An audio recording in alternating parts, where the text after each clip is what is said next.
En primera plana, Carlos Herranz. Bienvenidos en Primera Plana, un programa de Radio Francia Internacional y de France 24. Esta semana ponemos el foco en las inéditas elecciones que se van a celebrar en Brasil. Para ello, cuento ya en este estudio con tres invitados. David Gomerzano fue el corresponsal de France 24 en Brasil. Bienvenido, David. Hola, Carlos, ¿cómo estás?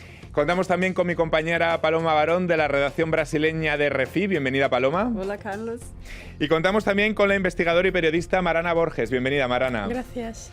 Las elecciones en Brasil inéditas hoy en Primera Plana.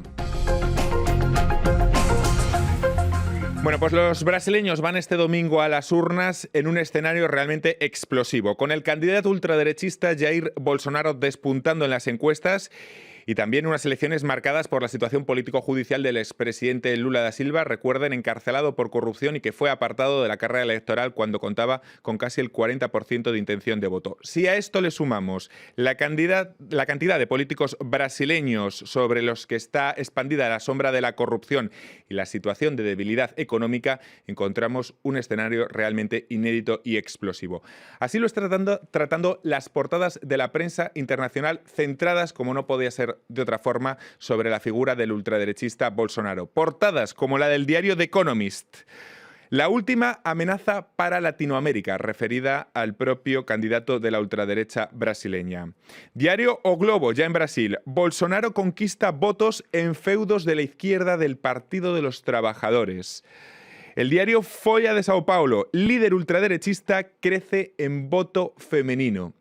Y ya aquí en Francia, la portada del diario Libération, racista, homófobo, misógino y sin embargo seduce a Brasil. Bueno, David, muchos elementos que hacen de estas elecciones algo inédito.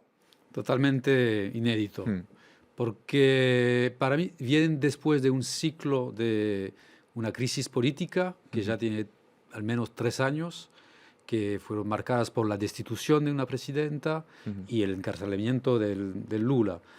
Y eso crea una situación inédita.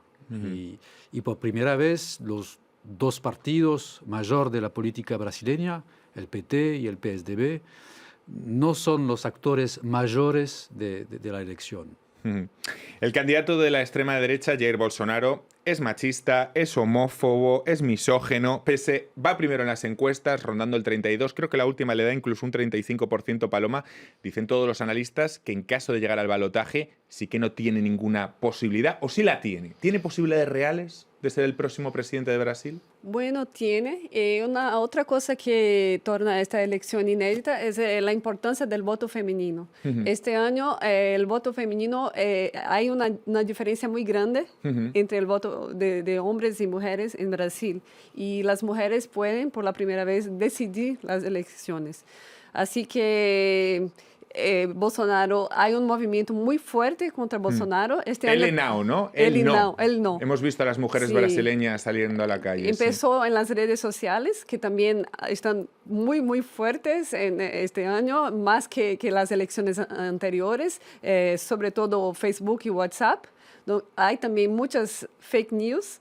Es como una guerra en las redes sociales y las mujeres pueden definir el voto si se ponen contra Bolsonaro, pero también hay un crecimiento de votos de Bolsonaro contra las mujeres. Así que creo que quien va a decidir las elecciones serán las mujeres.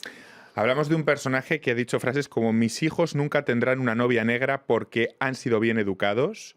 El gran error de la dictadura fue torturar y no matar. Sería incapaz de amar a un hijo homosexual. Prefiero que un hijo mío se muera en un accidente. Hablamos de un energúmeno que dice frases como estas. ¿Quiénes son entonces los votantes de Jair Bolsonaro? Marana.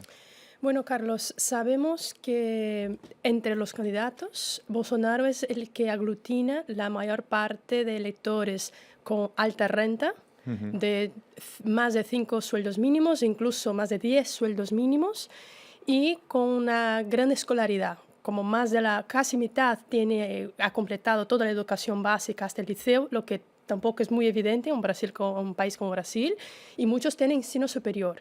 Entonces es el que aglutina en términos de escolaridad y de renta los más ricos Y también los blancos,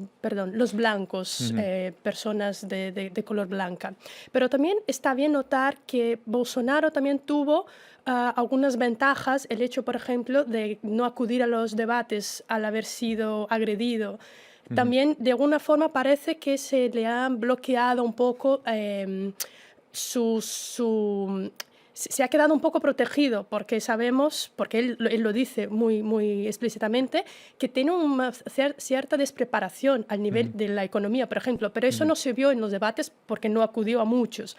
Entonces, pero es una camada de electores que está, sobre todo, descontenta con el Partido de Trabajadores del segundo puesto, Fernando Haddad, y que quiere una especie de venganza a este, más que un presidente, expresidente encarcelado Lula, a un proyecto también de Brasil que ha sido llevado a cabo en las últimas décadas. No sé si ese episodio al que se refería Marana, el episodio del apuñalamiento que casi le cuesta la vida en un mitin, ¿ha reforzado incluso sus posiciones, sus probabilidades de llegar a la presidencia, David? Bueno, eso lo veremos muy pronto, pero es verdad que el odio creció muchísimo en Brasil. La violencia política, que era mucho menor una década atrás. Y en los últimos años, en los diferentes episodios de esa crisis política que está sucediendo en Brasil, el odio al PT, el odio a la oligarquía, creció muchísimo. Y llega a sectores de la población que antes no se preocupaba mucho de la política. La política era un sistema que estaba como está y no se preocupaban tanto. Y en los últimos años la politización, la polarización, el odio creció muchísimo. Esa polarización, a lo mejor, Paloma, la podemos ver en una segunda vuelta, en una vuelta de balotaje entre los que apoyen a los que odien y amen a Bolsonaro. ¿Puede transformarse en un referéndum respecto al candidato de la extrema derecha? O tal vez un referéndum contra los que apoyan o los que no apoyan el Partido de Trabajadores. Exacto. Es una elección muy marcada por lo antipetismo, que son, como Marana ha dicho, las personas que no quieren más el PT en el poder y están dispuestas a votar mismo si saben que es racista, misógino, todo eso, porque quieren algo de diferente. Como no encontraron una opción en la derecha o centro-derecha, están dispuestas mismo a votar por un sentimiento fuerte de antipetismo que es también muy deflagrado en las redes sociales, con muchas fake news y cosas que no son, y también por el sistema judicial brasileño. Enfrente a él seguramente tengamos al candidato del Partido de los Trabajadores, ya saben, con Lula encarcelado, su delfín es Fernando Haddad, hasta ahora un desconocido para el gran público. Creo que David lo conoce porque en aquel momento David era corresponsal en Sao Paulo y era el tiempo en el que fue alcalde de Sao Paulo. ¿Quién es Fernando Haddad, David? Fernando Haddad es el hijo de un inmigrante libanés del Líbano. Es un tipo muy educado, es doctorado de la USP, de la Universidad de San Paulo, y muy joven se metió en la política. Primero con una figura del PT, que en este momento era alcalde de San Paulo, y después fue un ministro muy joven de Lula durante 6 o 7 años. Él es responsable por un programa que se llama ProUni, que permitió a muchos jóvenes de las clases populares de llegar a la universidad. Y fue electado alcalde de San Paulo en el 2012. Y para mucha gente escuché muchas opiniones positivas de él, como un alcalde que favorecía muchos los programas culturales, los programas para mejorar la vida cotidiana en esta gigante ciudad de San Paulo. Y otros tenían críticas que venían de la izquierda, porque que Fernando Haddad tenía una política más para las clases medias. Y o sea, un moderado del PT.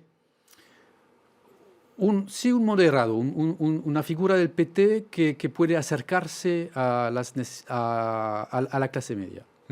Y luego viene la gran pregunta, que es si Haddad indultaría a Lula, es decir, si el Delfín indultaría a su mentor, que creo que es una cuestión de difícil respuesta para el propio Haddad, ¿no? Marana. Sí, pues él prefiere no... Esquivar la respuesta. Claro, pero también políticamente decir en campaña electoral que va a ser... primero hay una cuestión jurídica de no saber seguramente si eso se puede ser hecho.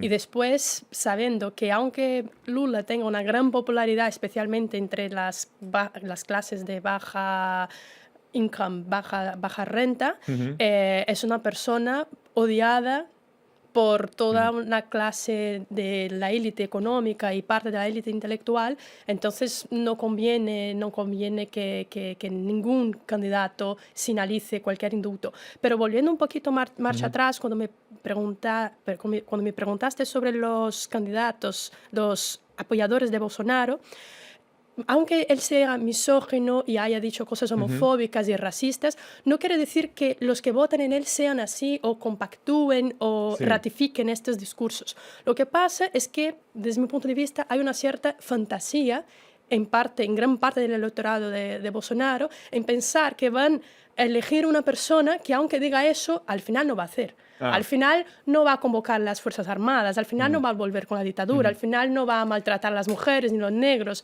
pero es una fantasía, porque si él lo dice, él lo puede hacer y tendría legitimidad para eso. Por cierto, nos hemos pasado los últimos años hablando de los casos de corrupción en Brasil relacionados con la investigación de Lava Jato. Ahora llega el momento de las elecciones y no sé si se les va a pasar factura a los políticos o si el brasileño no fiscaliza lo suficiente la corrupción. Paloma. Yo creo que quien más que utiliza eso como algo positivo es Bolsonaro, porque él se sabe vender su imagen como un outsider de la política, mismo si no es, está en el poder, en la Cámara de Diputados desde 1990, hace 28 años, pero como no estuvo en cargo ejecutivo, se vende como alguien que llega ahora, es nuevo, sí. Entonces, como no estoy envolvido en estos escándalos de corrupción. Vamos a despedir en este punto a los telespectadores de France 24. Nosotros continuamos analizando la primera vuelta de las elecciones de Brasil aquí en Primera Plana.